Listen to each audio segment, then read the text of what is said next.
កើតថ្ងៃផ្សេងគ្នានៅខែផ្សេងគ្នាអ្វីដែលដូចគ្នាគឺចរិតដើរជាមួយគ្នាត្រូវមិនដែលចេញប្រកាន់គុំគួននោមមងសៅក្បែរគ្នាមុខមិនដែលចេញក្រញើសាច់រហូតទួងភាសាមិនសូវពីរោះតែចិត្តស្មងអស់ពីពួងហើយចូលចិនដនដើមគ្នាមកក្រោយរបស់គ្នាញ៉ាំដើរទៅដល់ទីណាគឺថាផ្អើលគេទីនោះ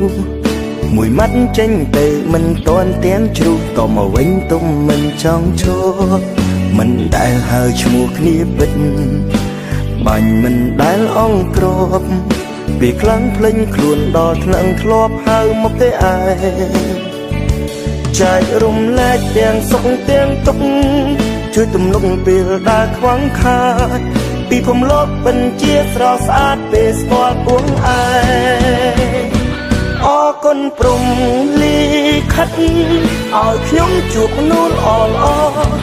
រាប់គ្នាមិនគិតមានក្រខ្មៅឬក៏សប្រុសឬក៏ស្រីមិត្តភាពយើងមួយនេះនឹងរាសាដល់ថ្ងៃខ្សែ